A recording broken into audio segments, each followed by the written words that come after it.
जी अस्सलाम वालेकुम everyone, welcome back to another episode of Bulls and Bears. This is me Ammar and Faraz yet again आप लोगों की खिदमत में हाजिर हैं। और इस दफ़ा भी बहुत धमाकेदार हमारी परफॉर्मेंस हुई है। लास्ट टाइम जो आप लोगों को हमने स्क्रिप्ट्स बताई हुई थी फंडामेंटल की बेस पे भी और टेक्निकल की बेस पे भी, उन्होंने बहुत ज़बरदस्त परफॉर्म किया है। तो पहले थोड़ा सा मैं उसका एनालिसिस भी कर लेते हैं।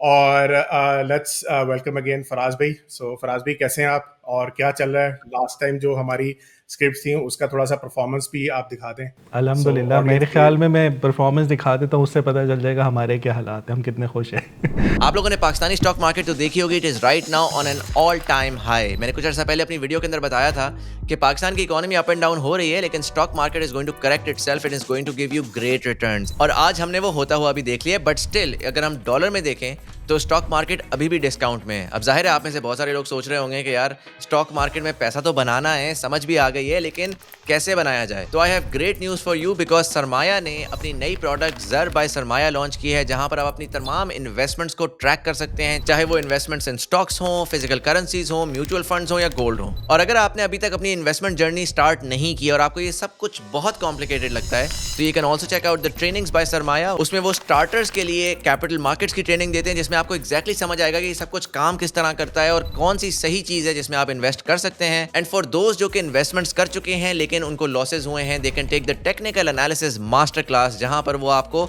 एक्सपर्ट टेक्निक्स बताएंगे कि किस तरीके से आपने इंश्योर करना है कि आपका लॉस मिनिमल हो और आपके रिटर्न्स मैक्सिमम हो। सो चेक आउट ज़र by Sarmaaya and the trainings in the link down below. Happy investing.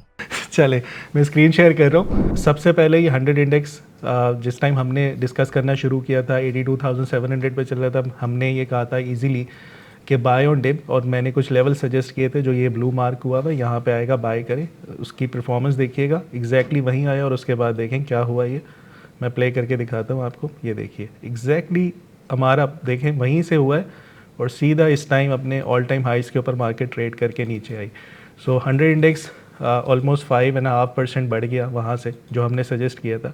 उसके बाद क्रेसन स्टील हमारी टॉप पिक्स में से था। ये जब 78 या 83 चले, मंडे मॉर्निंग जब ओपन हुआ प्राइस ऊपर थी, 83 पे हमने रिकमेंड किया था। और उसके बाद इसको देखिएगा, सीधा परफॉर्म करता हुआ इसने भी अपने हाइज़ डिफ़ाइन किए 102, और फिर अभी उससे ऊपर ही ट्रेड कर रहा है। सो ज़बरदस्त एक और परफॉर्मेंस रही। फिर उसके बाद गुल अहमद जब हम डिस्कस कर रहे थे 19.1 था ये सरमाया, वो SFEL सैयद फराज इक्विटीज़ पे अगर आप लोग फॉलो भी कर रहे हैं, कॉल भी वहाँ पे दी थी।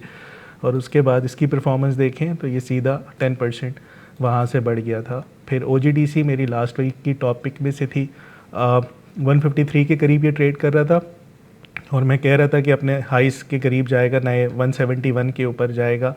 प्रोजेक्शंस एग्जैक्टली वैसे ही नहीं, अगले 2-3 दिन के अंदर ये 171 हो गया था। वंस अगेन ज़बरदस्त परफॉर्मेंस रही। ऑक्टोपस की मेरी फर्स्ट टीपी 114-115 की थी, सैयद फराज इक्विटीज़ के ऊपर इसका ट्रेड प्लान भी शेयर किया गया था। यहाँ से बोला था कि बाय कर लेना। 114-115 की टीपी को जाके इसने टेस्ट किया एंड देन उसके बाद नीचे आके ये स्टॉप लॉस हिट कर गया। सो जिन लोगों ने पार्शियल प्रॉफिट्स बुक किए और बाकी स्टॉप लॉस ब्रेक इवन पे रखा अपनी रिस्क मैनेजमेंट को देखते हुए, सो डेफिनेटली वो अच्छे प्रॉफिट्स इसमें बुक कर चुके होंगे। बलूचिस्तान ग्लास 12.25 के करीब हमने डिस्कस किया था, ये बड़ा है और उसके बाद दोबारा वहीं आ गया जहाँ पे इसकी प्राइस थी। बहरहाल जो इसका स्टॉप लॉस दिया गया आप उसको उसको सामने रखें। ये ट्रेड कॉल स्टिल इंटैक्ट है। स्टॉप लॉस के ऊपर अगर हिट हो जाता है तो एग्ज़िट ले लीजिएगा। स्टॉप लॉस हिट कराना कोई बुरी बात नहीं है, आगे मैं समझाता हूँ उससे क्या फ़ायदा होगा आपको। ए लिंक हमने 142 के करीब डिस्कस किया था और उसके बाद ये भी थोड़ा सा ऊपर गया, नीचे आया। इसका 132 का स्टॉप लॉस है, स्टिल इंटैक्ट है, आज फिर बाउंस कर गया।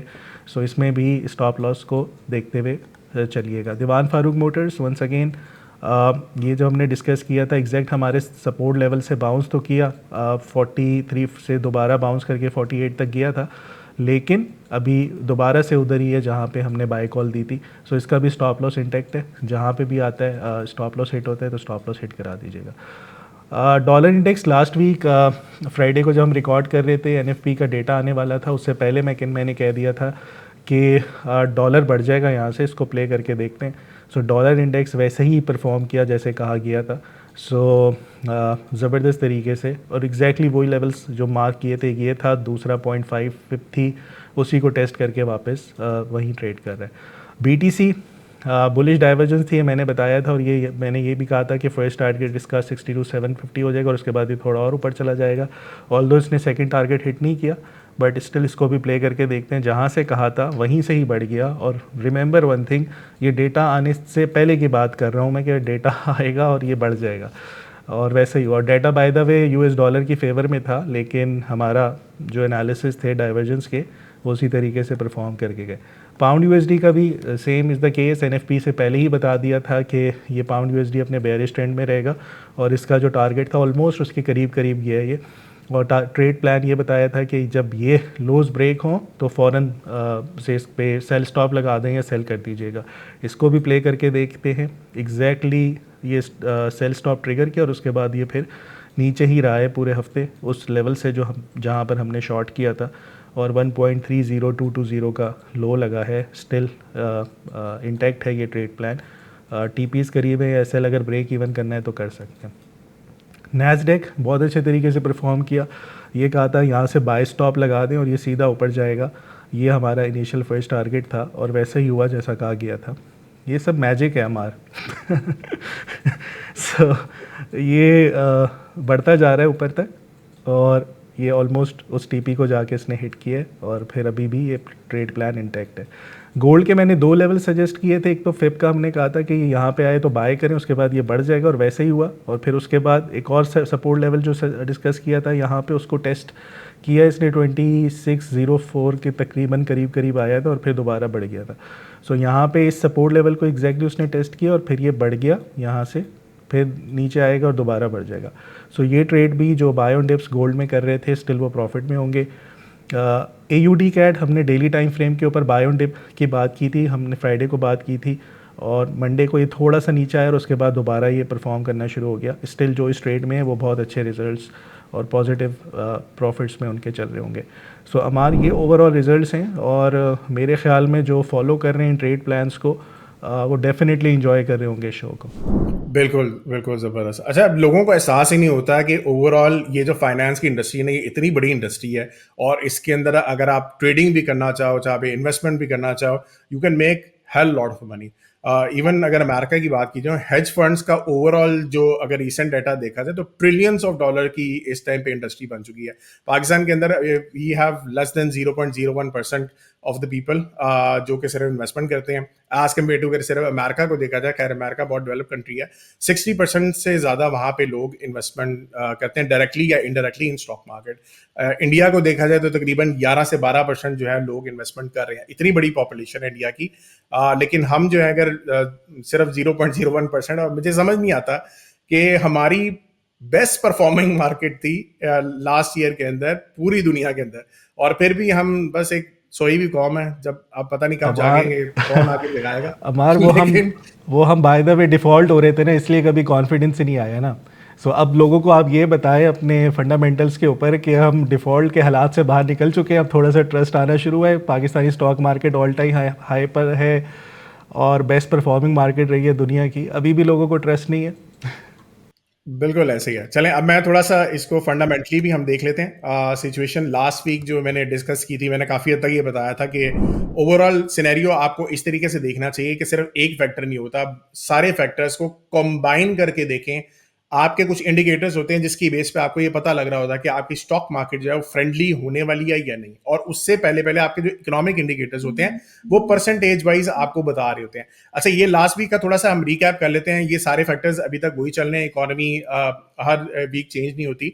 सो ये अभी तक फैक्टर्स काफी हद तक हमारे फेवर में है। सीपीआई जो है, हमारी इन्फ्लेशन जो है वो लास्ट टाइम मैंने डिस्कस किया था, वो सिंगल डिजिट में आ चुकी है। This is the lowest from January 2021, और 7% के पास है। इन फूड इन्फ्लेशन इस टाइम पे आपकी नेगेटिव जा चुकी है, ईयर ऑन ईयर है। ये एक साल पहले जो आपकी इन्फ्लेशन थी फूड की, वो तकरीबन अब नेगेटिव है। अच्छा, रियल इंटरेस्ट रेट जो है वो आपके तकरीबन 10.6% के पास राउंड अबाउट चल रहे हैं। रेट जो है एक्सपेक्टेड ये है कि अभी आगे नेक्स्ट भी है, तकरीबन 150 बेस पॉइंट का शायद आपका कट आएगा। म्यूचुअल फंड्स की ऑलमोस्ट हाईएस्ट बाइंग थी आपकी अप्रैल 2018 से ऑनवर्ड्स अब तक। उसके अलावा जो है ग्लोबल न्यूज में देखा जाए तो चाइना, मैंने आप लोगों को मेंशन किया था कि चाइना ने काफ़ी अरसे बाद अपने इंटरेस्ट रेट्स को कम किया, और जैसे इंटरेस्ट रेट को कम किया तो उनकी स्टॉक मार्केट ने बड़ा ज़बरदस्त परफॉर्म किया, और ओवरऑल मेरे ख्याल से अब 20-25% से ज़्यादा मार्केट 2-1 महीने के अंदर परफॉर्म करी है, विच इज़ एक्सेप्शनल गेन्स। अच्छा, इसके अलावा जो है ईरान इसराइल की जो वॉर है, जिसकी वजह से आपका ऑयल बहुत तेज से शूट अप कर गया था, ये अभी भी कुछ टेंशन्स वगैरह चल रही हैं, लेकिन अभी इस वीक में भी थोड़ा सा देख लेते हैं। ओवरऑल थोड़ा सा अभी ऐसी न्यूज़ नहीं आई है कि जिसकी बेस के ऊपर बहुत ज़्यादा चीज़ें एस्केलेट कर जाएं, लेकिन फिर भी there is a little bit check कि यहाँ पे थोड़ा बहुत देखना पड़ेगा कि आगे आने वाले वक्त के अंदर क्या चीज़ें रहती हैं। इसके अलावा मैंने लास्ट टाइम भी आपको बताया था कि फॉरेक्स की जो न्यूज़ है, जो कैनेडियन डॉलर है वो आपके ऑयल की बेस के ऊपर बहुत ज़बरदस्त परफॉर्म करता है। तो कैनेडियन डॉलर लास्ट वीक के अंदर बहुत ज़बरदस्त परफॉर्म किया हुआ था। इस दफ़ा जो अभी फराज भाई ने आपको ऑड कैट की जो ट्रेड भी दिखाई है, तो हमने फंडामेंटली भी इस तरीके से मैंने स्टूडेंट्स को बताया हुआ था कि कैनेडियन डॉलर हो सकता है कि ईरान इसराइल की जो वॉर है, यहाँ से तो चीज़ें थोड़ी सी डिबेट जो है थोड़ा सा रिलीज हो, थोड़ा सा अच्छे न्यूज़ वगैरह भी आ जाए, हल्की सी भी आ जाए, या थोड़ा सा टेंशन ईज आउट होंगी, तो यहाँ पे आप देखोगे कैनेडियन डॉलर बड़ा तेजी से नीचे गिरेगा। और यहीं पे हमने देखा ऑड कैट के अंदर भी ये इसने काफ़ी ज़्यादा जंप लिया है, इसी वजह से इसने परफॉर्मेंस दिखाई। अच्छा, इस वीक के अंदर थोड़ी सी चीज़ें देख लेते हैं। अगेन ईरान इसराइल वॉर की जो है सिचुएशन थोड़ी सी ईज आउट हुई हुई है, अभी कुछ कहा नहीं जा सकता कि आगे इसराइल क्या सोच रहा है, ईरान जो है उसकी क्या इंटेंशंस हैं। खैर, आप न्यूज़ फॉलो कर सकते हैं। इसके अलावा जो है एक बहुत बड़ी मेजर न्यूज़ जो आई है वो इस दफ़ा आई है कि गवर्नमेंट जो है वो आईपीपीज के साथ जो कॉन्ट्रैक्ट्स हैं वो टर्मिनेट करने जा रहा है। 5 आईपीपीज के उन्होंने नाम लिए हैं, जो कि वो गवर्नमेंट ये समझती है कि ये वो वाले प्लांट्स हैं जो कि बिल्कुल भी नहीं चल रहे, और सिर्फ ना चलने के बावजूद भी हमें उनको पैसे देने पड़े हैं, जो कि गवर्नमेंट और आईपीपी का कॉन्ट्रैक्ट तो है। अच्छा, यहाँ पे मैं एक चीज मेंशन कर दूं, मैं इसके ऊपर एक वीडियो बना रहा हूँ, वो काफी डिटेल में होगी, तो आप लोग उस वीडियो को देख लीजिएगा कि ओवरऑल जो इम्पैक्ट है वो कैसा रह सकता है। लेकिन मैं यहाँ पे समराइज कर देता हूँ कि आपका जो गवर्नमेंट और आईपीपीज के ये कॉन्ट्रैक्ट्स होने वाले हैं, या टर्मिनेट जो कॉन्ट्रैक्ट्स होने वाले हैं, इससे आपकी इकोनॉमी के अंदर बूस्ट आएगा, ठीक है। और इकोनॉमी के अंदर गवर्नमेंट ये चाह रही है किसी भी तरीके से हमारी जो इलेक्ट्रिसिटी की कॉस्ट है वो कम हो जाएगी। वो कैसे होगी, खैर वो आप लोग उस वीडियो के अंदर मैं आप लोगों के साथ शेयर कर दूंगा। दूसरे एंड से जो आईपीपीज हैं वो ये कह रहे हैं कि आप लोगों के साथ जो हमने कॉन्ट्रैक्ट किया था, आप लोग कॉन्ट्रैक्ट को आप कॉन्ट्रैक्ट के मुताबिक नहीं चल रहे, और कॉन्ट्रैक्ट के मुताबिक हमें इतने परसेंटेज जो है पैसे मिलने चाहिए थे। गवर्नमेंट ये कह रही है कि हमारे एंड पे ये सर्कुलर डेब्ट जो है, या जो हमने आप लोगों को पैसे दे दिए वो इतने ज्यादा बढ़ गए हैं कि ये हम दे नहीं पाएंगे। तो आप ये कर सकते हो, मेहरबानी करो और हमारे लिए थोड़ा सा ये बेनिफिट दो कि ओवरऑल जो है हम आपको थोड़ी पेमेंट्स अदा कर देते हैं, और पेमेंट्स अदा करने के बाद हम इस कॉन्ट्रैक्ट को खत्म कर देते हैं। और ये वो वाले आईपीपीज हैं जो कि आप समझते हो कि नेक्स्ट 5 ईयर्स के अंदर इनके कॉन्ट्रैक्ट्स खत्म होने वाले थे। ओवरऑल जो है मेजॉरिटी ऑफ द केसेस में प्लांट शटडाउन पड़े हुए हैं, और प्लांट शटडाउन होने के बावजूद गवर्नमेंट को ये अदायगियां करनी पड़ी हैं। तो again this could be a huge booster हमारी इकोनॉमी के लिए, अगर ये जो एग्रीमेंट्स हो रहे हैं ये कामयाब हो जाएं, और दोनों ही पार्टीज आईपीपीज भी और गवर्नमेंट भी इस कंक्लूजन पे पहुंच जाए जो कि हमारी इकोनॉमी के लिए थोड़ा सा बेहतर हो। अच्छा, नेक्स्ट जो है एक फूड एंड पर्सनल केयर के अंदर थोड़ी सी बाइंग नजर आई है। ये थोड़ा सा खैर सेक्टर वाइज न्यूज़ है, ये हम थोड़ा सा आगे जाकर भी डिस्कस कर लेते हैं। फराज भाई भी थोड़ा सा इसको डिस्कस कर लेंगे कि ओवरऑल कौन सी ऐसी स्क्रिप्ट्स हैं जिनके अंदर थोड़ी सी बाइंग वगैरह नजर आ रही है। तो ये अगेन ये तभी बाइंग होती है जब ओवरऑल आपको स्टेबिलिटी वाइज कुछ चीज़ें नजर आ रही हो, कि आपके नेसेसिटी वाली जो चीज़ें हैं फूड एंड पर्सनल केयर के से रिलेटेड, इनके अंदर अच्छा बूस्ट नजर आएगा, इनके सेल्स ग्रो करेंगी, इनके रेवेन्यूज ग्रो करेंगे। इसी वजह से इस सेक्टर के अंदर भी थोड़ा बहुत इन्वेस्टमेंट नजर आ रही है। इससे नेक्स्ट जो है again very important news, that is के रेमिटेंसेस जो हैं आपके ईयर ऑन ईयर तकरीबन 39% इंक्रीज कर गए हैं, विच इज ह्यूज। और ये एक बहुत बड़ा फैक्टर है। और अगर यहाँ में आपको थोड़ा सा मैं दिखा दूं कि ओवरऑल आप यहाँ पे बाकी कंट्रीज से देखें, पाकिस्तानी जो बाहर रह रहे हैं, जो यहाँ पे पैसे भेजते हैं, काफी ज्यादा इसमें जंप नजर आ रहा है। और ओवरऑल जो फर्स्ट क्वार्टर आपका फिस्कल ईयर का है, जो 2025 यानी कि तीन महीने के अंदर जो है आपका ऑलमोस्ट 8.8 बिलियन डॉलर्स की रेमिटेंसेस आई हैं, विच इज अगेन ह्यूज। अच्छा, इसमें लार्ज जो फैक्टर्स हैं वो यहाँ पे आपके दुबई या अबू धाबी से या सऊदी अरब से, यानी कि मिडल ईस्ट में जो लोग काम करें, पाकिस्तानी काम करें, वो ज्यादा जो है पेमेंट्स या रेमिटेंसेस जो हैं वो पाकिस्तान में वापस भेज रहे हैं। अगेन ये एक बहुत बड़ा फैक्टर है। ये दिखाता है कि आपका जो कॉन्फिडेंस है गवर्नमेंट के ऊपर, जो आजकल हालात चल रहे हैं, जो हमारी इकोनॉमिक स्टेबिलिटी वगैरह चीजें थोड़ी सी बेहतर आ रही हैं, वो उसकी वजह से रेमिटेंसेस लोग ज्यादा भेज रहे हैं। दूसरी चीज ये नोट किया करें, न्यूज चैनल जब भी आप देखोगे वहां पे आपको हर चीज नेगेटिविटी नजर आ रही होती है, लेकिन ओवरऑल जो है आपके इंडिकेटर्स आपको थोड़ा कुछ और चीजें बता रहे हैं। तो यहाँ पे एक बहुत बड़ी फैक्टर है कि रेमिटेंसेस आपके काफी हद तक इंक्रीज हो रहे हैं। अच्छा, यहाँ पे अगेन दिस इज चाइना की स्टॉक मार्केट। दिखाने का मकसद ये है कि ओवरऑल चाइना के अंदर जब आपके इंटरेस्ट रेट नीचे आएंगे तो उसका इम्पैक्ट जो है पूरी दुनिया पे आएगा, क्योंकि again China is the production factory of the entire world. पूरी दुनिया से वहां पे ऑर्डर आते हैं, जैसे ही ऑर्डर आएंगे तो जाहिर सी बात है उनके कंपनीज भी परफॉर्म करेंगी, स्टॉक मार्केट भी परफॉर्म करेगी। इसी तरीके से बाकी कंट्रीज भी हैं, उनको अपने जो ऑर्डर्स होंगे वो भी देंगे, तो ओवरऑल ग्लोबल इकोनॉमी इंप्रूव करेगी। तो again this is China stock market. Overall अगर आप देख सकते हो तो 30-40% का गेन ऑलमोस्ट जो है इन्होंने दिखा दिया है with in 2 to 3 weeks, which is again good for the economy. अच्छा, नेक्स्ट एक चीज मैं यहाँ पे थोड़ा सा डिस्कस करना चाहूंगा, valuations of the stock market. अच्छा, यहाँ पे अगेन फराज आप भी यहाँ पे नोट करो कि overall these are the valuations of the companies. Performance के बावजूद एक वैल्यूएशन फैक्टर होता है प्राइस अर्निंग्स, और हमारी जो प्राइस अर्निंग्स है एक साल के बाद मार्केट की परफॉर्मेंस के बाद भी अभी तक बहुत जबरदस्त वैल्यूएशन पे चल रही है। अच्छा, इसमें से कुछ हमारी टॉपिक्स भी थी, हमारे स्टूडेंट्स ने इनको पिक भी किया हुआ था, जिसमें एफएफसी ने बहुत जबरदस्त परफॉर्म किया है। दिस इज कैलेंडर ईयर, यानी कि जनवरी 2024 से लेके अब तक जितनी परफॉर्मेंस हो चुकी है, एफएफसी ने तकरीबन 148% के पास परफॉर्म कर दिया हुआ है। डिविडेंड यील्ड इसकी तकरीबन आप कह लो 19% के पास है, विच इज अगेन गुड। ई फर्टिलाइजर भी हमारे कई स्टूडेंट्स ने अपने पोर्टफोलियो में रखा हुआ था। अगेन मारी इज वन ऑफ देम। मारी काफी लोगों का फेवरेट है, अभी भी काफी ज्यादा इसके ऊपर डिबेट्स हो रही होती हैं कि वो जो बोनस शेयर्स दिए थे उसी में लोग उधर ही फंसे हुए हैं। ओवरऑल ये देख ही नहीं रहे कि जो स्टॉक है उसने तकरीबन 92% की परफॉर्मेंस ओवरऑल दे चुका है। सो हम अभी तक वही चीज को डिस्कस करेंगे, 10% जो है जी हमारा वो बोनस टैक्स कट जाएगा। ये ओवरऑल ये देखेंगे 96% भी तो उसने परफॉर्म किया। इसके अलावा POL again one of my this was one of my top picks as well. आज से कुछ 2-3 साल पहले मैंने इसको सजेस्ट भी किया था कि ये आप कुछ पॉडकास्ट में मैंने मेंशन किया था कि ये बहुत अच्छा स्टॉक है, इसके अंदर काफी जंप आपको नजर आ सकता है। तो अगेन ओवरऑल आप देख सकते हैं 74% इसकी भी परफॉर्मेंस है। मिजान बैंक अगेन बैंक्स में सबसे जो किंग है that is Meezan bank. Overall इसने भी 66% परफॉर्म किया। Again that was one of my topics as well. कई पॉडकास्ट वगैरह पे मैंने इसको मेंशन भी किया हुआ है।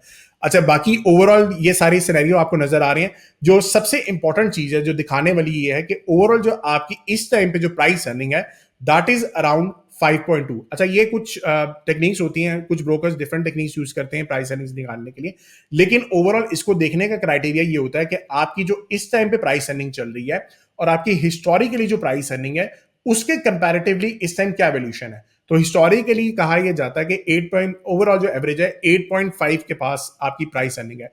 इस टाइम पे जो हमारी स्टॉक मार्केट की जो प्राइस अर्निंग चली वो 5.2 है।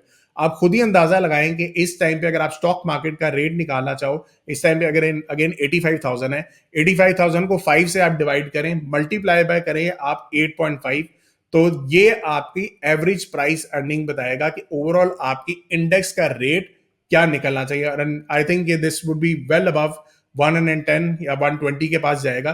तो ये आपकी ओवरऑल एवरेज प्राइस अर्निंग, यानी कि वैल्यूएशन वो है कि ओवरऑल अगर आप एवरेज के पास भी जाओगे तो तकरीबन 1,10,000 या 1,20,000 के पास आपका इंडेक्स कम से कम होना चाहिए। तो there is again huge potential जो कि आप इसमें देख सकते हो।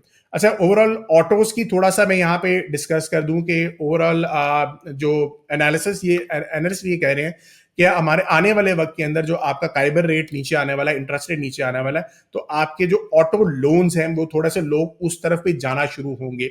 और ऑलरेडी ये मैंने हमारा ये ग्रीन सेक्टर के अंदर आता है। ग्रीन सेक्टर बेसिकली हम उस सेक्टर को कहते हैं, जो मेरे कैपिटल मार्केट के स्टूडेंट्स हैं हम उस सेक्टर को कहते हैं जब इंटरेस्ट रेट वगैरह नीचे जा रहे होते हैं, तो जो सेक्टर उस टाइम पे ज्यादा परफॉर्म करते हैं उसमें again auto comes. Auto is one of the top picks.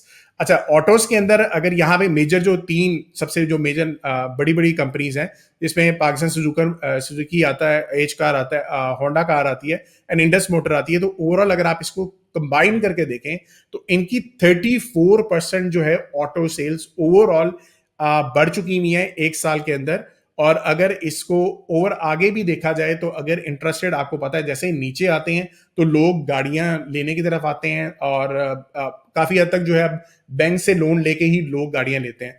और यहाँ पे मैंने आप लोगों को ये भी दिखा दिया कि overall year on year change, although auto loans काफी हद तक नीचे आए हुए थे, लेकिन we might see a shift towards कि अब आप लोग जो है गाड़ियों की तरफ आएंगे, तो इस सेक्टर की थोड़ी सी सेल्स भी बढ़ेंगी, और जो सेल्स बढ़ेंगी तो जो आपकी टॉप पिक होगी इसके अंदर, जो आप ओवरऑल देखते रहना कि ओवरऑल ग्रोथ के सेक्टर में कौन से स्टॉक में आ रही है, you can pick a very good stock और अच्छा पैसा आप उसमें बना सकते हो।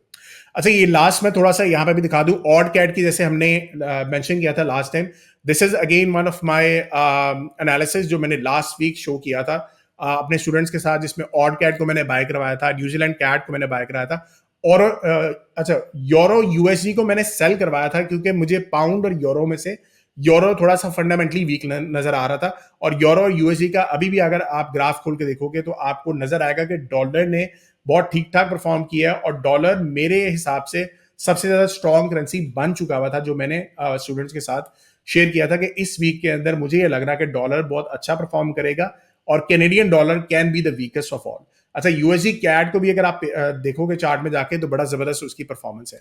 यहाँ पे मैं थोड़ा सा दिखा भी देता हूँ, ऑड कैट फराज ने अभी आपको दिखा दिया है, तो this is again performing very well.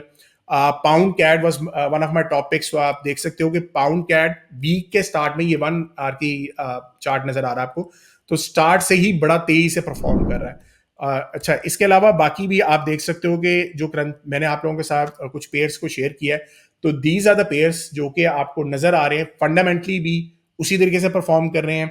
Stocks को हमने थोड़ा सा डिस्कस कर लिया कि वो भी जो हमने पिक्स दी थी वो भी उसी तरीके से परफॉर्म कर रही हैं। तो मैक्रो इकोनॉमी तो सारी चीजें हमारी अच्छी दिखा रहे हैं, बस ये हम पे डिपेंड करता है कि हम इसमें किस तरीके से इसको यूज करके, इस इंफॉर्मेशन को यूज करके अपने लिए पैसे बना सकें। जी फराज, ओवर टू यू। तो ये है मेरे एंड से सारा एनालिसिस, एंड आई हमार थिंक आपकी प्रेजेंटेशन बहुत ज़बरदस्त रही।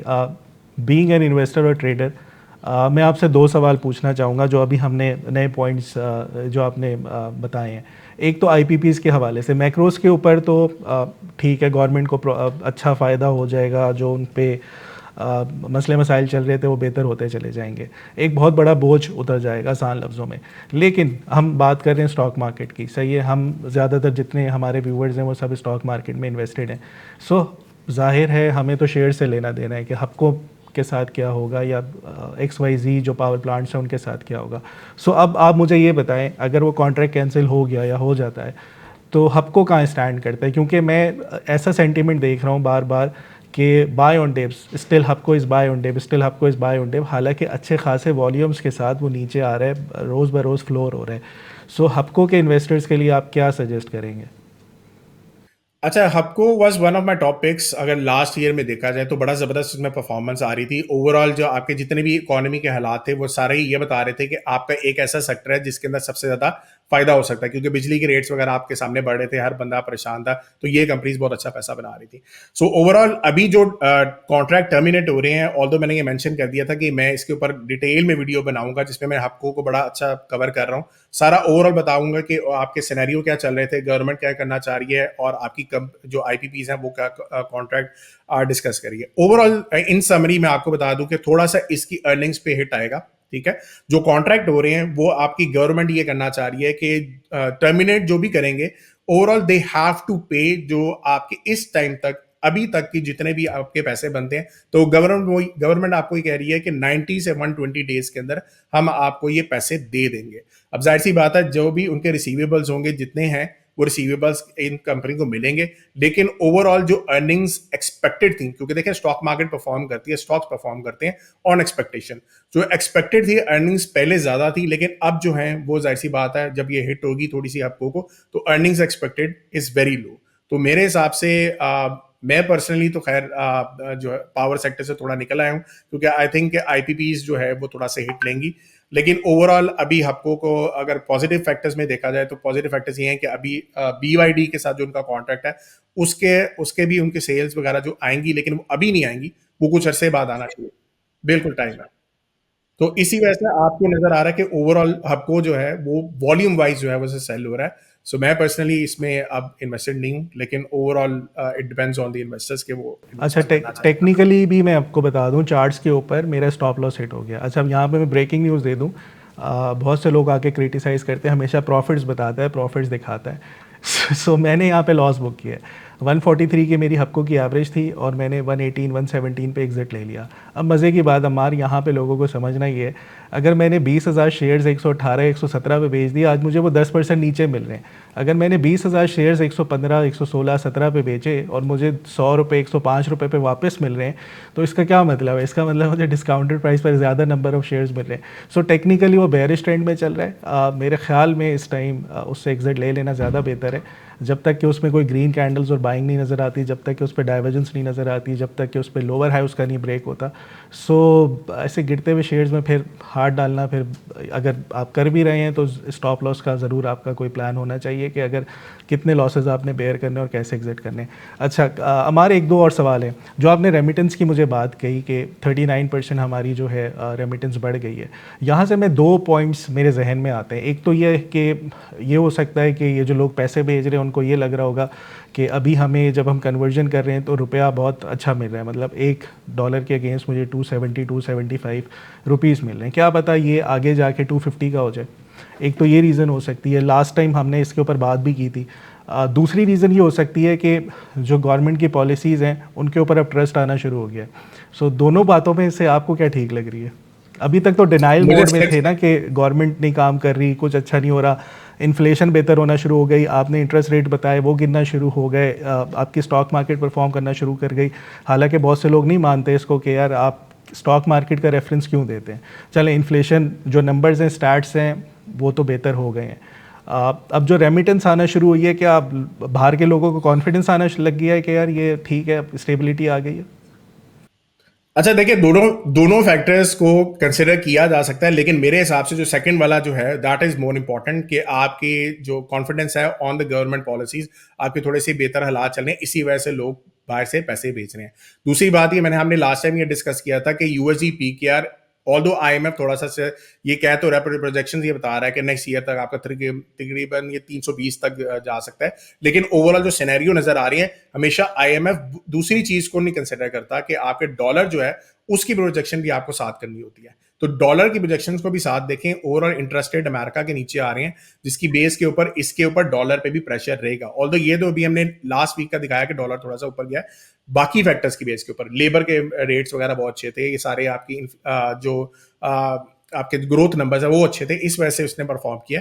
लेकिन ओवरऑल इसके ऊपर अभी भी प्रेशर रहेगा। तो यूएसडी पीकेआर मेरे हिसाब से जो हम प्रिडिक्ट भी कर रहे हैं कि बहुत ऊपर जा सके, इतना ऊपर नहीं जाने वाला, जो कि अभी जो नंबर्स नजर आ रहे हैं। तो मेरे ख्याल से अभी भी जो कॉन्फिडेंस है वो इंस्टीट्यूशनल इन्वेस्टर्स का है, जिसकी बेस के ऊपर आपकी इकोनॉमी स्टेबल है। तो अगेन आपको स्टॉक मार्केट भी तभी परफॉर्म करती हुई नजर आएगी। अच्छा, यहाँ पे फराज मैं एक चीज मेंशन करूं कि ओवरऑल मैं हमेशा ये चीज कंसिडर करता हूं कि you have to be opportunistic होना चाहिए और ऑप्टिमिस्ट होना चाहिए। अगर आपकी स्टॉक मार्केट नीचे भी आ रही है तब भी आप ऑप्टिमिस्ट है, क्योंकि आपको एक अच्छे रेट्स के ऊपर कंपनीज मिल रही हैं जो कि प्रॉफिट बना रही है। मैं हमेशा से ये कहता आ रहा हूं कि भाई आपकी कंपनीज जब प्रॉफिट बना रही हैं तो इसका मतलब है कि वो आगे परफॉर्म भी करेंगी। अगर आपकी स्टॉक मार्केट नीचे आती रही है, जैसे कि 2022 में भी नीचे आती रही है, तो तब भी आपको नजर आएगा कि कई कंपनीज एकदम से शार्पली ऊपर जाएगी। अच्छा, मेजोरिटी लोगों को अभी भी ये नहीं समझ आती। मैं I was the first one जिसने फर्स्ट टाइम जब हमने लाइक भाई और मेरी पॉडकास्ट हुई थी बैक इन सितंबर 2021, तो हमारा फर्स्ट बैच आने वाला था और मैंने तब जाके ये कहा था कि स्टॉक मार्केट अगले साल 2022 में नहीं परफॉर्म करेगी। ये काफी कम लोगों को पता है जो रिसेंटली जिन्होंने हमें ज्वाइन किया हुआ है। मैंने उस टाइम पे सितंबर 2021 आपने भी कहा था, मेरी भी वीडियो पड़ी हुई है उसी टाइम की। उसी टाइम हम तीनों डिस्कस कर रहे होते थे, आप में और लाइक भाई। मैंने टेक्निकली बता दिया था कि ये बहुत बढ़ जाएगी, और आप फंडामेंटल्स के ऊपर आके बता रहे थे कि कंपनीज की आप अपॉर्चुनिटी देखो, बहुत अच्छी तरीके से परफॉर्म कर रही हैं। I still remember that. हाँ बिल्कुल। तो वो उस टाइम पे 2022 में मैंने पहले कहा था कि मार्केट अभी नीचे आएगी, और उसके बाद फिर 2023 में हम ये डिस्कस कर रहे थे कि मार्केट बहुत ज्यादा नीचे आ चुकी है। अब जो आपके इंडिकेटर्स हैं, इकोनॉमिक इंडिकेटर्स जो अभी भी हम डिस्कस कर रहे हैं, वो सारे उसी टाइम इंप्रूव कर रहे थे। सिर्फ आईएमएफ का एक ट्रिगर रह गया था, और आईएमएफ का जैसे ट्रिगर आया उसके बाद आपकी 100% परफॉर्मेंस होगी। तो ये इकोनॉमिक फैक्टर्स को ही देखना होता है जिसकी बेस के ऊपर आपकी इकोनॉमी परफॉर्म करती है और स्टॉक मार्केट भी परफॉर्म कर रही है। तो थोड़ा सा आप भी डिस्कस कर लें जो स्क्रिप्ट्स इस वीक के अंदर आपके पास आ रहे हैं। सही है, पहले 100 इंडेक्स का आउटलुक देख लेते हैं। यहाँ पे दो मेरे पास ना बेयरिश पॉइंट्स ऐड हुए हैं जो लास्ट वीक नहीं थे। ओवरऑल वेट अभी भी बुलिश पॉइंट्स का ज़्यादा है, 4 मेरे पास बुल पॉइंट्स हैं, ये हम लास्ट वीक डिस्कस करते हुए आ रहे हैं, तो ये आप लोग पिछले जाके देख लीजिएगा पॉइंट्स क्या हैं। बेयरिश इंडिकेशंस में मेरे पास इस टाइम जब मैं रिकॉर्ड कर रहा हूँ, अभी फ्राइडे सेशन क्लोज़ नहीं हुआ, लग ऐसे रहा है कि ये रेड कैंडल ही क्लोज़ होगी। अब ये 3 कंसेक्यूटिव रेड कैंडल्स आ गई हैं, इसको नाम देते हैं कि 3 ब्लैक रोज। ये बेसिकली टॉप के ऊपर डिफाइन होती हैं, लेकिन अभी ये कहना जल्दी होगा कि ये टॉप है इसका। फ़िलहाल इसको टॉप नहीं कह सकते। लास्ट टाइम ये जो 3 ब्लैक रोज यहाँ पे बने थे, जैसे ही 3 कैंडल्स रेड हुई उसके वेरी नेक्स्ट डे वहीं से वो बढ़ना शुरू हो गया था। इंडेक्स आपका, ये मैं बात कर रहा हूँ 1 अक्टूबर की। सो अभी ये दोबारा से 3 ब्लैक रोज आई हैं, तंग शायद कर सकती हैं कुछ दिन, आपको थोड़ा सा इंडेक्स आपका प्रेशर में आ सकता है, लेकिन ओवरऑल इतनी मेरे ख्याल में फ़िलहाल घबराने वाली बात नहीं, क्योंकि जो स्टिल आपके higher highs and higher lows हैं, जो आपका ट्रेंड चल रहा है वो बुलिश ही है। दूसरा, यहाँ पे ये क्यों आके आपका रुका है इस हाइस के ऊपर, जो 86, 500, 700 जो भी इसके हाइस थे, उसकी एक टेक्निकल रीज़न ये है कि मंथली चार्ट्स के ऊपर अगर मैं जाऊँ और मंथली चार्ट्स के ऊपर अगर मैं फ्लैग बनाऊँ, अगर जो मुझे पहले से फॉलो करें, कुछ अर्सा पहले भी मैंने मंथली चार्ट्स के ऊपर एक वीडियो की थी जिसमें मैंने अपनी प्रोजेक्शंस दिखाई थी कि यहाँ तक जाएगा इंडेक्स। ये मंथली टारगेट्स फ्लैग के जो हैं वो तकरीबन उसको टेस्ट करने वाले हैं या कर चुके हैं। तो यहाँ पे ये जो एरिया है ये एज ए रेजिस्टेंस एक्ट हो सकता है। वंस अगेन, क्या ये टॉप है? नहीं, ये टॉप इतनी जल्दी आप नहीं कह सकते, क्योंकि कभी भी मार्केट में सिंगल टॉप्स नहीं बनते। अगर तो इसको टॉप डिफाइन करना है तो ये जो हायर लो है 80,336 का, इससे नीचे मार्केट को आना चाहिए और क्लोजिंग उससे नीचे हो। सो अगर यहाँ पे कोई बाय भी करना चाह रहा है इंडेक्स को, नीचे सपोर्ट लेवल जो मैंने यहाँ मेंशन किए हुए हैं 84,148 से 83,430, ये आपका गोल्डन पॉकेट है। ये एक अच्छी सपोर्ट जोन साबित हो सकती है, जब भी यहाँ मार्केट प्रेशर में आए तो बाय करना चाहिए। सेकेंडली, जो इसके बाद एक और सपोर्ट है वो 82,415 के करीब की है। बहरहाल आसान लफ्ज़ों में, अगर आप यहाँ पे बाय भी किया हुआ है या स्टॉक मार्केट में इन्वेस्टेड भी हैं, सो ये आपके 3 स्टॉप लॉसेस बन सकते हैं। अपनी रिस्क मैनेजमेंट के हवाले से जाके देख लीजिएगा। एक तो 89 डेली EMA, ये यहाँ हम पहले भी डिस्कस कर चुके हैं, ये 78,616 के करीब बनती है। फिर ये 78,447 21 वीकली बनती है। हायर लो इस टाइम 80,350 का है। सो मेरा जो स्टॉप लॉस होगा वो 80,350 का होगा। मैं इसके ऊपर बड़ी क्लोज आए रखूँगा। अगर ये इससे नीचे कहीं आती है तो फिर हम अपने स्टांस को चेंज करेंगे। फ़िलहाल for the time being support के ऊपर बाय करना चाहिए और स्टिल आप आए करें अच्छे टारगेट्स को। So overall 100 index still bullish है और आसान लफ्ज़ों में जहाँ नीचे आए बाय करना चाहिए। अच्छा, ये तो फराज आपने KSE 100 का ओवरऑल ओवरव्यू दे दिया, और विच इज़ अगेन थोड़े से 2-3 पॉइंट्स आपने नेगेटिव यहाँ पे बेरिश इंडिकेटर्स भी बता दिए, बुलिश भी बता दिया। अगेन ये टेक्निकली इसी तरीके से साइकिल चलता है, हमेशा स्टॉक मार्केट सीधा ऊपर नहीं जाती, थोड़ा जिगजैग लेके जाती है। तो अगर आपके पास कोई ऐसे स्क्रिप्ट्स हैं जो कि हम ऑडियंस के साथ शेयर कर सकते हैं तो अच्छा, एक और चीज़ यहाँ पे मैं ऐड करूँगा। हमारे 100 इंडेक्स तो आपका परफॉर्म कर रहा है, लेकिन जो भी स्टॉक्स आप ख़रीदेंगे ना, वो आज आप ख़रीदेंगे कल वो आपको नीचे ही मिलेगा। सो ये बड़ा टेक्निकली आपको बहुत ट्रिकी तरीके से मार्केट प्ले हो रही है, और बहुत कम स्टॉक्स आपको ऐसे मिलेंगे जो सारे ट्रेंड्स में चल रहे हों इंडेक्स के साथ। ऐसा नहीं है कि इंडेक्स के 500 शेयर्स सारे के सारे प्लस हैं तो इंडेक्स प्लस हुआ हुआ है या माइनस हुआ हुआ है। मुश्किल से 10-12 स्टॉक्स ही आपके परफॉर्म कर रहे होते हैं एट अ टाइम, और वो टाइम टू टाइम चेंज होते रहते हैं। सो पिक्स आपकी बहुत अच्छी होनी चाहिए। इसीलिए मैं कहता हूँ कि स्टॉप लॉस रखें। अगर वो शेयर नहीं परफॉर्म कर रहा है, इसका मतलब आप एग्जिट लें, आपके पास अगली अपॉर्चुनिटी खड़ी होगी। क्योंकि कभी एक हफ्ते में 5-6 स्टॉक्स चल रहे होते हैं, तो नेक्स्ट वीक वो जो मार्केट के फेवरेट स्टॉक्स होते हैं वो चेंज हुए होते हैं। सो इस वीक जो मुझे नज़र आ रहा है, सबसे पहले एटलस बैटरी को देखते हैं। यहाँ पे इसने बहुत अच्छा सपोर्ट डिफ़ाइन किया, सपोर्ट डिफ़ाइन करने के बाद ये बढ़ गया। इसका ये मतलब है कि आपका स्टॉप लॉस अब इस सपोर्ट के ऊपर डिफ़ाइन हो गया कि 320 का आपका स्टॉप लॉस है। और जो यहाँ से आप टारगेट कर सकते हैं, अगर आप करंट प्राइस पे बाय करते हैं या मंडे को ये गैप अप ओपन हो सकता है, सो जहाँ पे भी आपको मिलता है आपका पहला टारगेट 400 का है और दूसरा टारगेट आपका 450 448 के करीब का बन सकता है। इन केस अगर आपको एटलस बैटरी नहीं मिलता और मंडे को ये एक और कैप लगा देता है, तो दूसरी ऑप्शन आपके पास आती है एक साइड बैटरी की। ये भी इसी तरह की सपोर्ट से बाउंस कर रहा है, लेकिन इसमें एक चीज़ का ख्याल रखिएगा कि इसकी जो एक रेजिस्टेंस लेवल है 933 34 की, वो ब्रेक होना बहुत ज़रूरी है।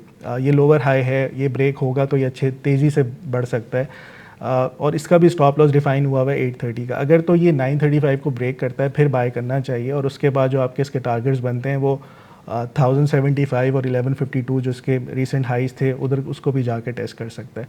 सो ओवरऑल ये दो पिक्स बैटरी की दोनों अच्छी लग रही हैं परफॉर्म करती हुई। रीसेंट टाइम्स में इन दोनों के फंडामेंटल्स और रिजल्ट्स भी बहुत अच्छे रहे हैं। अमार, क्या कहेंगे इन दोनों में से कौन सी कंपनी ज़्यादा परफॉर्म कर सकती है?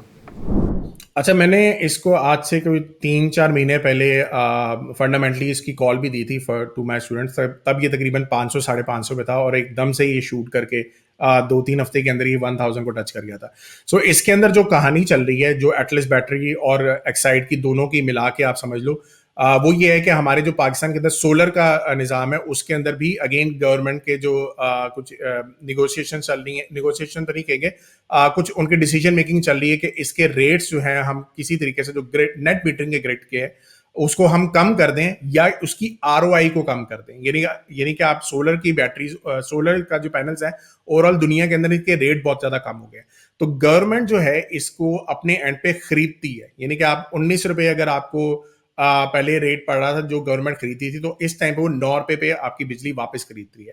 तो गवर्नमेंट को ये नजर आ रहा है कि ये हमारे एंड पे काफी हद तक ये बर्डन पड़ रहा है, तो हम इसको किसी तरीके से हम इन फ्यूचर इसको कम करेंगे। अच्छा, ये जब डिसीजन मेकिंग होती है, चाहे वो आगे कुछ 6 महीने के बाद हो, साल के बाद, 2 साल के बाद, ये गवर्नमेंट के ऊपर डिपेंड करता है।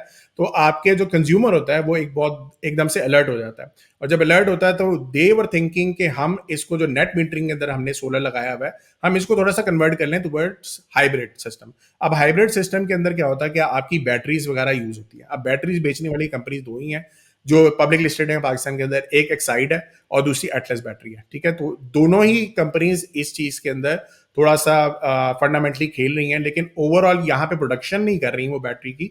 चाइना से ही मंगवा के यहाँ पे लिथियम इयॉन बैटरीज जो है वहां से मंगवा के यहाँ पे बेच रही हैं। उसी की वजह से आपको जो नजर आ रहा है कि सेल्स बहुत तेजी से बढ़ गई हैं और प्रॉफिट्स भी इन्हीं कंपनी के बढ़े हैं। तो ये इंसेंटिव था जिसकी वजह से फंडामेंटली इन्होंने बड़ा जबरदस्त परफॉर्म किया। चलें, ज़बरदस्त। अमान, मेरी सेकंड पिक जो है उसके बारे में बात करते हैं। शिफा इंटरनेशनल हॉस्पिटल, ये बहुत अच्छे ट्रेंड में चलता हुआ आ रहा है और simple higher highs higher lows बना रहा है, और ये बहुत बड़ी कंसोलिडेशन की बॉक्स के बाद ब्रेक किया इसने, और स्ट्रेट जब बॉक्स ब्रेक हुआ 158 160 के करीब था, और अभी कल जो इसने हाई लगाया वो 217 का था। Within no time 2 to 3 weeks ये बहुत अच्छे उसमें रिटर्न्स दिखा रहा है। राइट नाउ ये जब भी नीचे आता है, मुझे ये लगता है कि आपकी फिब यहाँ पे मैंने लगाई हुई है 196 200 के जोन में आता है, इसको बाय करना चाहिए।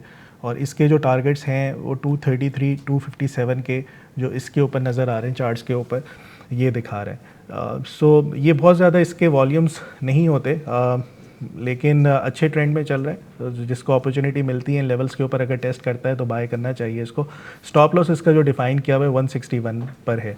हमारा इसकी क्या रीज़न है, ये क्यों एज ए इतने अच्छे ट्रेंड में चल रहा है? शिफा हॉस्पिटल में ऐसा क्या हो रहा है? अच्छा, बेसिकली ये this is one of the stocks जो मेरे फंडामेंटली अगर देखा जाए 1 साल पहले, तो मैंने इसको पिक्स में थोड़ा सा मेंशन किया था कि ये ओवरऑल ग्रोथ बहुत जबरदस्त दिखा रहा है। तो इसके अगर फंडामेंटली नंबर्स भी कोई देखना चाहे तो ओवरऑल आप देख सकते हो कि बड़ा जबरदस्त इसकी ग्रोथ नंबर्स आ रहे हैं। हालात इसके बहुत अच्छे हैं। इनके जो करंट एसेट्स हैं वो ज़्यादा करंट लायबिलिटीज से काफ़ी बेहतर हैं। एसेट्स भी, टोटल एसेट्स जो हैं वो भी काफ़ी हद तक टोटल लाइबिलिटी से ज़्यादा है। सो ओवरऑल सिचुएशन इसके अंदर काफ़ी बेहतर है। दूसरी चीज़, एक बहुत बड़ी चीज़ ये है कि इनसाइडर बाइंग हो रही है इसके अंदर। सो अगर आप सरमाया के ऊपर जाके इसको देख सकते हो कि ओवरऑल शिफा के अंदर काफ़ी हद तक लोग जो है वो इनके जो मैनेजमेंट है वो बाइंग भी कर रही है, और जिसकी वजह से जब भी बाइंग होती है कंपनी के अंदर, इनसाइडर बाइंग होती है, तो बड़े ज़बरदस्त परफॉर्मेंस होती है। एंड दूसरी एक चीज़ ये है कि I think they are planning कि ये थोड़ा सा ये एक्सपैंड करके हॉस्पिटल्स के अंदर ये थोड़ा सा आई थिंक बेड्स को भी ऐड कर रहे हैं, या एक आध हॉस्पिटल को और भी ऐड करेंगे। ये एक आई एम नॉट श्योर कि मैंने इसको प्रॉपर अगर मटेरियल इन्फॉर्मेशन इसकी मुझे मिलती है तो मैं आप लोगों के साथ शेयर करूंगा, लेकिन मैंने ये सुना है कहीं से कि they are going to expand. So overall number सारे ये बता रहे हैं कि fundamentally it's at a very good pick. चलें, ज़बरदस्त। अच्छा, अब जो नेक्स्ट पिक है वो पीपीएल की है। लास्ट टाइम हमने ओजीडीसी को डिस्कस किया था और बड़ा अच्छा परफॉर्म किया है। इस वक्त पीपीएल को देख लेते हैं। टेक्निकल चार्ट्स के ऊपर ये एक पैटर्न बना रहा है ABCD, लेकिन उसकी कंडीशन ये है कि जो आपका B पॉइंट है वो ब्रेक होना ज़रूरी है। अगर मेरा आप ट्रेड प्लान देखेंगे, मैं इसको यहाँ पे नहीं बाय करना चाह रहा, या मैं इसको नीचे आएगा तो नहीं करूँगा जब तक ये अपनी रीसेंट टाइम्स की रेजिस्टेंस ना ब्रेक कर दे 137 के करीब की, ठीक है। सो मेरा ट्रेड प्लान बहुत सिंपल होगा, मैं बाय ऑन ब्रेकआउट करूँगा, बाय स्टॉप लगा के कि ये अपने नए हाइस लगा रहा होगा तो उस टाइम करूँगा। अगर तो ये 139 को जाके ब्रेक कर देता है जो इसकी हाइस थे जनवरी के, तो फिर इसके टारगेट जो हैं वो 154 के और 176 के हो सकते हैं। यहाँ पे मैं एक पॉइंट ऐड करूँगा कि बहुत से लोग हमें देख रहे होते हैं सीखने के लिए। सो ये जो मैं पैटर्न डिस्कस कर रहा हूँ ABCD, ये क्या होता है, ये मैं यहाँ पे आप लोगों को थोड़ा सा सिखा देता हूँ, बता देता हूँ। फिर इसके ऊपर मैं आप लोगों को एक टास्क दूंगा और फिर उस पर सवाल होंगे आपसे। अच्छा, तो ये ट्रेंड जब भी होता है वो यूँ चलता है, ये मैंने आप लोगों को बताया था। यहाँ इसके अंदर higher highs and higher lows लगते हैं। फिर ऐसा होता है कि ये थोड़ा सा कहीं नीचे आता है। अब ये कितना नीचे आ सकता है, फिप का जो टूल हमने देखा है उसके ऊपर बात करते हैं। यहाँ से लेके यहाँ तक अगर मैं इसका इस पूरी ट्रेंड के ऊपर अगर मैं फिप रखूँ तो ये 0.236, 0.382, उसके बाद 0.5, 0.618 इधर तक कहीं रिट्रेस कर सकता है ये सारा ट्रेंड। और फिर दोबारा से आप क्या करेंगे कि अगर ये इसका गोल्डन पॉकेट यानी कि 38 तक या 50 तक रिट्रेस करता है, ये ट्रेंड थोड़ा सा नीचे आता है, और उसके बाद जो ये नेक्स्ट लेग बनाएगा वो सिंपल आप इसका क्लोन बनाएं। जितनी ये लेंथ थी उतनी ही लेंथ इसकी होनी चाहिए। सो इस पॉइंट को जो सबसे नीचे जहाँ से ट्रेंड शुरू हुआ है वो A पॉइंट है, जो सीधा ऊपर तक गया वो B पॉइंट है। इस केस में PPL के केस में A पॉइंट आपका 55 था, B पॉइंट आपका 137 था, नीचे आया, रिट्रेस किया 0.5 तक, 0.50 के फिप तक, और उसके बाद इसने नया क्लोन, नया ट्रेंड बनाने की कोशिश कर रहा है। अगर तो ये इसका B पॉइंट ब्रेक हो जाता है 139 का। सो ये पैटर्न है ABCD। अगर आप यहाँ से इस टूल को उठा के देखना चाहते हैं हार्मोनिक्स का, तो ABCD ऐसे भी बन सकता है। मैं ज़रा इस तरीके से बनाता हूँ कि आप लोगों को आसानी से समझ आ जाए, वरना लोग इसके नंबर्स में, हार्मोनिक्स के नंबर्स में और पैरामीटर्स में कंफ्यूज हो जाते हैं। सो ये एक पिक हो सकती है, इस पर नज़र रखें। 139 जब ब्रेक हो तो फिर ये बढ़ सकता है। OGDC में भी ऐसे ही हुआ था, वो रिसेंट हाइज उसने ब्रेक किया और उसके बाद वो 171 तक चला गया था। लास्ट टाइम हमने डिस्कस किया था उसको। तो ये एक पिक हो सकती है PPL की। हमारा फंडामेंटली PPL में क्या है ऐसा जो इसको ट्रिगर कर रहा है कि एकदम से इसने 106 से 135 तक की गेंद दिखा दी इसी हफ्ते में। अच्छा, पहले मुझे ये बताएं कि ओवरऑल ऑयल के अंदर आपके पास और कोई स्क्रिप्ट है, ऑयल या गैस में से? बिल्कुल है, सब एक ही पैटर्न पे चल रहे हैं। PPL OGDC जैसे मैंने अभी डिस्कस किया, और उसके बाद अगर मैं गैस पे आ जाऊँ, वो सुई नॉर्थ उसी तरीके से परफॉर्म कर रहा है, पैटर्न्स उसी तरह से बने हुए हैं। उसके अलावा PSO, खैर वो ऑयल मार्केटिंग में आता है, लेकिन उसमें भी इसी तरह का पैटर्न और ब्रेकआउट लगा हुआ है। सो एक्सप्लोरेशन में आपका जो फेवरेट कंपनी है POL की, उसमें भी बहुत अच्छी परफॉर्मेंस है टेक्निकल चार्ट्स के ऊपर। अभी उसने रीसेंट टाइम्स में डिविडेंड दिया, एक्स होने के बाद नीचे आया, वो हायर लो बना रहा है यहाँ पर। और अगर यहाँ पे POL में कोई इसको बाय करना चाहता है 606 पे, उसको बाय कर सकते हैं। और इसका जो लो है वो 576 के करीब बनता है। सो PPL और POL में से अगर आप करंट प्राइस पे कोई स्टॉक बाय कर रहे हैं टेक्निकल्स के ऊपर, तो POL is one of them. PPL में वेट करना पड़ेगा ब्रेकआउट का।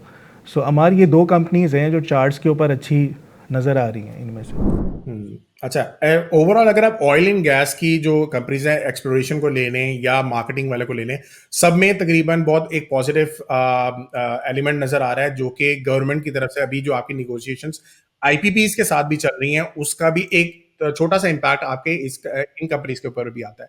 तो सर्कुलर डेब्ट अगेन थोड़ा सा कम होने की प्रेडिक्शंस हो रही हैं।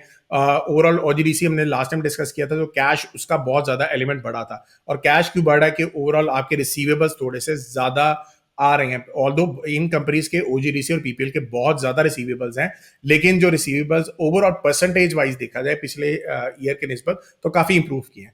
पीपीएल के अंदर भी यही कहानी है, इस वीक के अंदर भी और आगे जाके भी, कि ओवरऑल इसके जो रिसीवेबल्स हैं अगर पिछले साल की निस्बत देखा जाए तो 100% से ज्यादा इंक्रीज बेहतर हुए हैं, यानी कि रिसीव हुए हैं पैसे 100% से ज्यादा, विच इज अगेन ह्यूज।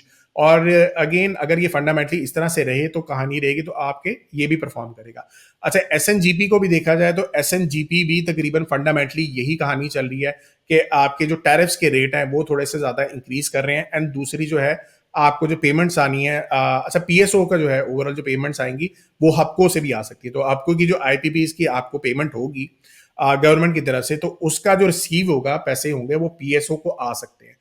दूसरे एंड पे दूसरी जो चीज है वो ओगरा के साथ एक ओगरा जो है उसके रेट्स बढ़ाना चाह रही है मार्केटिंग के, जो कि ओवरऑल मेरे ख्याल से 9 रुपीज के पास चले जाएंगे, जो कि ओवरऑल पहले बहुत कम थे।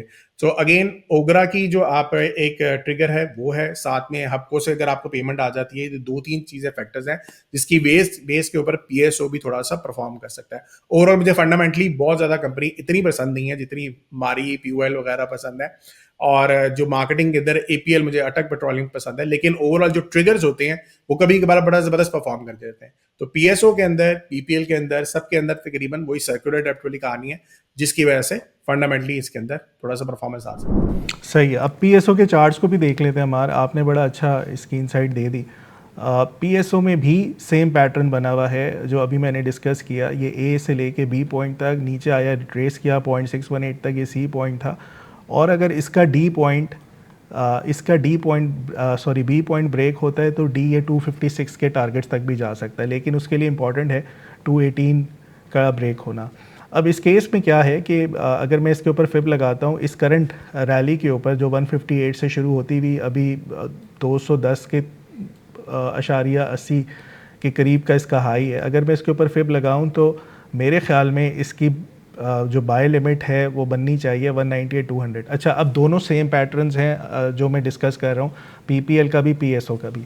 पीपीएल के केस में मैं बाय स्टॉप लगा रहा हूँ कि रेजिस्टेंस ब्रेक हो तो मैं इसको बाय करूं। पीएसओ के केस में मुझे लग रहा है कि आप नीचे हायर लो कहीं बनता है वहाँ पे बाय करना चाहिए, क्योंकि इजीली ये 218 को तो टेस्ट कर सकता है। सो मेरा ट्रेड प्लान इस केस में क्या होगा कि अगर ये मुझे 198-200 पे मिलता है, मैं 185 का स्टॉप लॉस रखूँ और मैं इनिशियल टारगेट 218 का रखूँ, और अगर 218 ब्रेक होता है तो मैं इसको राइड करना शुरू कर दूँ।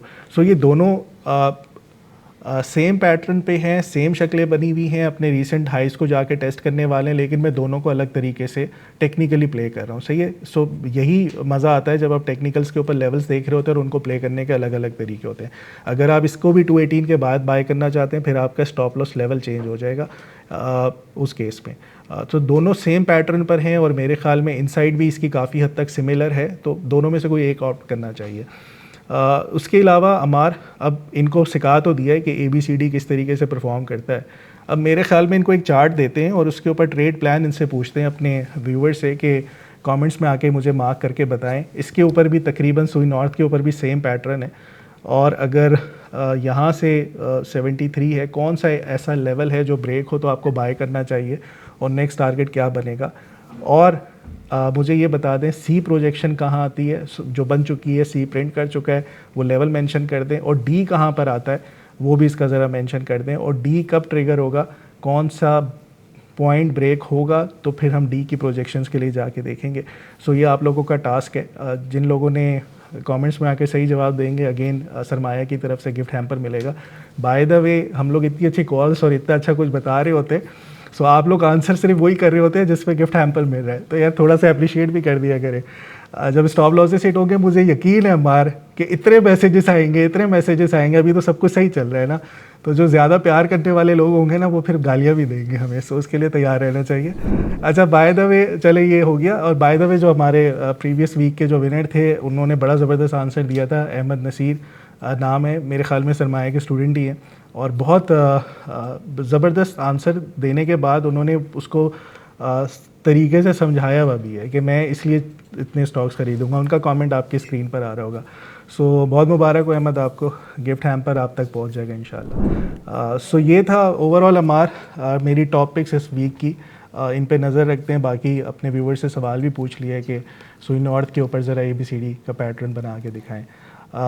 चलें, अब मुझे अमार आपकी तरफ आता हूँ मैं, मुझे फंडामेंटल्स बताएं बाहर की मार्केट्स के, ग्लोबल मार्केट्स में क्या चल रहा है। अच्छा, फंडामेंटली ओवरऑल लास्ट वीक के अंदर जो हमने देखा था कि आपका इंटरेस्ट रेट वगैरह नीचे आ गए हुए हैं, ओवरऑल GDP काफ़ी इंप्रूव कर गई हुई है। सो आई थिंक अक्टूबर के महीने के अंदर एक ट्रिगर जो था बेसिकली लास्ट वीक के अंदर मैंने शेयर किया था वो CPI का था कि आपकी इन्फ्लेशन जो CPI के नंबर है इस वीक के अंदर आने थे। वो एक्सपेक्टेड ये था कि 2.5% पहले थे लास्ट टाइम थी, और इस दफ़ा 2.3 की एक्सपेक्टेशन थी, तो आई है तकरीबन 2.4%। ऑल्दो फोरकास्ट से थोड़ी सी ज़्यादा आई है, लेकिन फिर भी अगर आप पिछले मंथ का जो डाटा है उसके निस्बत देखेंगे तो this has improved. So again मुझे लगता है कि मार्केट जो है वो यहाँ से अगेन परफॉर्म कर सकती है। आपको अगर टेक्निकली यहाँ पे थोड़ा सा लग रहा है, ऑल्दो मैं ये एक्सपेक्ट कर रहा था कि 2.3% आती तो बड़ी शूट कर जानी थी मार्केट, लेकिन एक फोरकास्ट से थोड़ी सी ज्यादा आ गई जिसकी वजह से थोड़ा सा आपको दो तीन दिन के लिए थोड़ा सा बेरिश नजर आया। तो ओवरऑल थोड़ा सा फंडामेंटली अब आपको क्या नजर आ रहा है वो भी आपको शेयर। अमान, मैं तो खुश रहा इस हफ्ते नैस की परफॉर्मेंस से या ग्लोबल मार्केट की परफॉर्मेंस से। हमारे TPs ऑलमोस्ट जाके हिट हुए हैं और बड़ी अच्छी राइड रही है। हाँ, जो जब नीचे आया था वो अपॉर्चुनिटी थी बाय करने की। लास्ट टाइम जो बताया कि यहाँ पे बाय करें और बाय स्टॉप लगाएं और उसके बाद ये या इधर जाके टारगेट हिट कर जाएगा।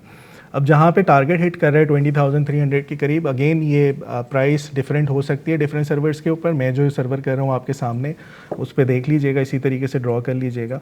इस टाइम हमारे रेजिस्टेंस के ऊपर ना बेयरिश डाइवर्जेंस बन गई है 1 आवर के ऊपर। अच्छा, अब मज़े की बात ये है कि स्टिल मेरा स्टांस तो बुलिश ही हूँ। अब मैं बाय नहीं करना चाह रहा इसको, और अभी इस टाइम क्योंकि डाइवर्जेंस है। अब करूँ क्या मैं हो गया परेशान कि यार ये ऊपर डाइवर्जेंस आ गई और मुझे बाय भी करना है। मुझे लग रहा है कि ये अपने टारगेट्स ऊपर जाके हिट करेगा। इसकी कैरेक्टरिस्टिक्स पे अगर मैं जाऊँ तो पिछली दफ़ा भी जो इसने यहाँ पे डाइवर्जेंस बनाई थी इस जगह पर, ये फेल हो गई थी। तो फेल होने के बाद इसने डाइवर्जेंस को सिंक किया और उसके बाद परफॉर्म करना शुरू कर दिया। अब मैं यहाँ पे वेट करूँगा कि या तो ये हाई लो ब्रेक हो जाए और मेरी उम्मीदों पे पानी फिर जाए कि यार ये आगे बढ़ सकता है, या ये नीचे आए और सिंक साइडवेज हो के ये डाइवर्जेंस को सिंक करे और फिर ये ब्रेकआउट दे दे 20,300 का। अब आप कह रहे होगे कि यार मैं कैसी बातें कर रहा हूँ, मुझे तो कुछ समझ नहीं आ रहा। आसान लफ्ज़ों में 20,300 की ये जो रेजिस्टेंस है ये ब्रेक हो, बाय कर लें, और 20,550 और ये 700 के जो इसके ऑल टाइम हाइस थे उसको एज अ टारगेट आई करें।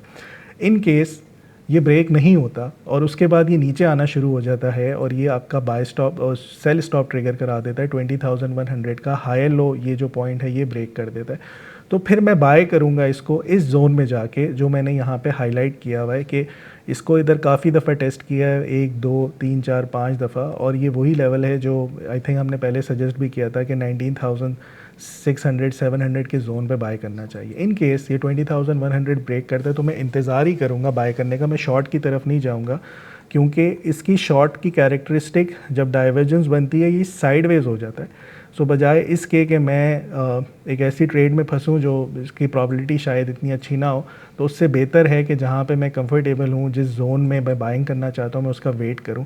सो ओवरऑल मेरा ये स्टांस है कि स्टिल NAS 100 को या S&P को बाय करना चाहिए, और मैंने ये लेवल्स बता दिए कि या तो बाय स्टॉप ट्रिगर करा दें या नीचे सपोर्ट जोन, अच्छी सपोर्ट जोन के ऊपर आके बाय करें। ये सिंपल सा प्लान है इसका। दूसरा, अगर मैं गोल्ड पर आऊँ, बाहर की मार्केट्स में हम डिस्कस कर रहे हैं गोल्ड को, तो गोल्ड लास्ट 2 वीक से जो हमने लेवल्स दिए हुए थे उसी के ऊपर जाके ये परफॉर्म करता रहा है। वो लेवल्स 1 आवर के थे, इस दफ़ा मुझे ना 4 आवर पे एक अच्छा सा सेटअप नज़र आ रहा है। वो सेटअप क्या है? वो ये है कि इसने बड़ा ज़बरदस्त तरीके से 2472 से सीधा ऊपर तक गया 2686 तक, और उसके बाद आके इसने रिट्रेस किया एग्जैक्टली 0.382। ये वही लेवल्स हैं जो हमने डिफ़ाइन किए हुए थे यहाँ पे। अब इस वक्त ये एक डिसेंडिंग पैरेलल चैनल में चल रहा है, जिसकी रेजिस्टेंस अगर आप आए कर रहे हैं तो वो 26, 57, 58 के करीब बनती है। ये टाइम टू टाइम चेंज होती रहेगी। अब मैं क्या करूँगा कि या तो ये रेजिस्टेंस ब्रेक हो जाए 26, 57 की, और उसके बाद ये बढ़ना शुरू हो जाए ऐसे करके ऊपर की तरफ, या ये आराम से आए नीचे इन सपोर्ट लेवल्स के ऊपर 26, 22, 2606, तो मैं बाय करूँ इन सपोर्ट जोन पे।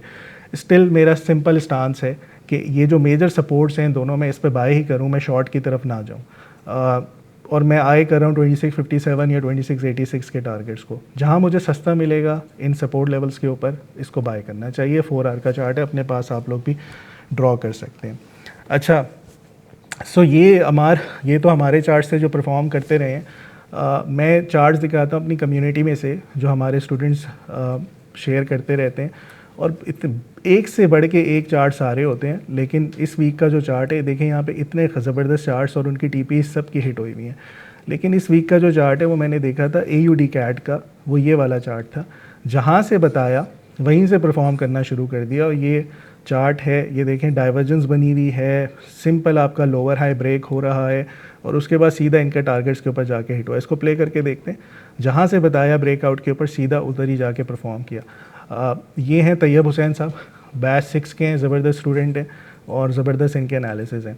सो मज़े की बात, हमारी कम्युनिटी में एनालिस्ट तो अच्छे हैं ही, ट्रेडर्स भी अब अल्हम्दुलिल्लाह बहुत अच्छे हैं, जिनकी सक्सेस स्टोरीज़ अगर मैं दिखाऊं फ़िनोमिनल है। जब भी मैं खोलता हूं तो दिल खुश हो जाता है। सो इन्होंने ये तैयब हुसैन साहब ही हैं, ना सिर्फ ये स्ट्रैटेजी 1 के ऊपर अच्छा काम कर रहे हैं, स्ट्रैटेजी 3 के कैम्बिस के ऊपर भी कह रहे हैं कि यार पिछले 10 दिन में ज़बरदस्त मेरे रिजल्ट्स रहे हैं। उन्होंने ये दिखाया हुआ है। फिर ये हमारे फ़तेह भाई हैं, इन्होंने यहाँ पे दिखाया हुआ है कि मेरा विन रेट 73% है, ज़बरदस्त। फिर उसके बाद ये ओवरऑल इनके जो क्लास में जो चल रहा है 22 कॉल्स में से 16 TPs हिट हुई हैं, अगेन फिनोमिनल। इन्होंने पैसे विड्रॉ किए हुए हैं, प्रॉफिट्स के वो दिखाए हुए हैं। फिर यहाँ पे ये देखिए, फिर ये देखें कि जो लास्ट वीक हम लोग कर रहे हैं हमार, ये आपके लिए भी बड़ी इंकरेजिंग होगा। जो हम लोग सजेस्ट कर रहे हैं वो जो हमें हमारी कम्युनिटी में या जो हमारे स्टूडेंट्स हैं वो फॉलो भी कर रहे हैं। अब जो लास्ट वीक हमने सजेस्ट किया था कि गोल्ड को बाय ऑन टिप्स काम करना चाहिए, ये देखें आसिफ साहब ने उसी तरीके से बाय ऑन टिप्स के ऊपर काम करके और ये $141 बनाए हुए। सो अल्लाह का शुक्र है यार, जो हम काम कर रहे हैं लोगों को उससे फ़ायदा तो हो रहा है। सो ओवरऑल कम्युनिटी में ये चल रहा है। बड़ी अच्छी अल्हम्दुलिल्लाह हमारी परफॉर्मेंस या इन स्टूडेंट्स की परफॉर्मेंस है। अब थोड़ी सी बात कर लेते हैं हमारे क्रिप्टो के ऊपर। लास्ट टाइम जो हमने BTC डिस्कस किया था वो तो एग्जैक्टली उसी तरह से परफॉर्म कर गया। अभी जो डॉलर के नंबर्स आए हैं थोड़े से बेहतर हैं। क्या लग रहा है कि क्रिप्टो पे कितना इम्पैक्ट आ सकता है उन नंबर्स का? अच्छा, डॉलर को ओवरऑल मैंने ये मेंशन किया था कि आपके जो लेबर के नंबर्स हैं या ग्रोथ के नंबर्स हैं वो इम्प्रूव किए हैं। तो वो इम्प्रूवमेंट की वजह से अगेन जो हर कंट्री का होता है कि अगर आपके ग्रोथ के नंबर्स अच्छे जा रहे हो तो आपकी करेंसी के ऊपर इसकी पावर आती है। सो वो इम्पैक्ट था जिसकी वजह से थोड़ा सा इसके अंदर इम्प्रूवमेंट नजर आई है। अभी जो आपकी इन्फ्लेशन के नंबर जो मैंने अभी डिस्कस किए, CPI के नंबर, वो डिक्रीज तो हुए हैं लेकिन फोरकास्ट से थोड़े से निस्बतन कम हुए हैं, ठीक है। लेकिन ओवरऑल उसकी वजह से आपको नजर आ रहा है कि 1-2 दिन जो आप जिस तरह से आपने नास्डैक का बताया कि फिर हम एक रेंज में चला गया, 2-3 दिन वो एक दिन वो नीचे आया, और जिसकी बेस के ऊपर आपने ये भी मेंशन किया कि अगर ये ऊपर वाला अपर जो है ब्रेकआउट करता है तो फिर आप उसको वहां पे बाय करें, या नीचे अगर आता है तो नीचे जब आएगा तो फिर आप एक सपोर्ट को पिक कर सकते हो। मेरे ख्याल से similar would be the case in bitcoin as well, या क्रिप्टो भी काफी हद तक उसी तरीके से परफॉर्म करती है। तो यही सिनेरियो वहां पे भी चलता है। तो यहाँ पे भी आप थोड़ा सा टेक्निकली इसको डिस्कस करो। बिल्कुल सही है अमाल। लास्ट टाइम जो BTC की हमने डाइवर्जेंस प्ले की थी वो तो अच्छा परफॉर्म कर गई थी, वहाँ से 5% बढ़ गया था। अभी भी वैसी बुलिश डाइवर्जेंस है। कल CPI नंबर्स के ऊपर इसका फॉल्स ब्रेकआउट लगा, लोगों के स्टॉप लॉस लगे, हिट हुए, और उसके बाद इसने डाइवर्जेंस क्रिएट करके वहीं से बढ़ना शुरू कर दिया। सो कल का जो लो था वो 59,000 के करीब का था। मुझे ये लगता है कि अभी भी अगर ये नीचे कहीं आता है जैसे 59,900, 60,000 के करीब, ये बाय करना चाहिए। और इसका जो पहला टारगेट आप रख सकते हैं 61,700 का, एंड देन 63,189 का। सो ओवरऑल मैं भी इसमें बाय ऑन डिप्स वाली स्ट्रैटेजी पर ही जाऊंगा, और मैं बाय ओनली सेटअप्स इसके ऊपर देखूंगा। मैं फ़िलहाल इसको शॉर्ट पे नहीं लेके जा रहा। सो ये BTC की टेक्निकल आउटलुक थी। अगर मैं लास्ट टाइम हमने क्रिप्टो डिस्कस की थी, चेस यूएसडीटी, वो ब्रेकआउट दी और ऑलमोस्ट वो वहीं पर ही है। जो लोग उसको फॉलो कर रहे हैं तो काइंडली स्टॉप लॉस जो मेंशन है लास्ट वीडियो में उसी को फॉलो करें। इस दफ़ा मैं भी थोड़ी देर पहले देख रहा था ओम यूएसडीटी, ये अपनी अगेन उसी तरीके की रेजिस्टेंस पर है। ऑल्दो इसने अपने ऑल टाइम हाइस की रेजिस्टेंस के ऊपर आके उसके ऊपर ट्रेड करना शुरू कर दिया, लेकिन डेली बेसिस के उस पर क्लोजिंग नहीं आई हुई।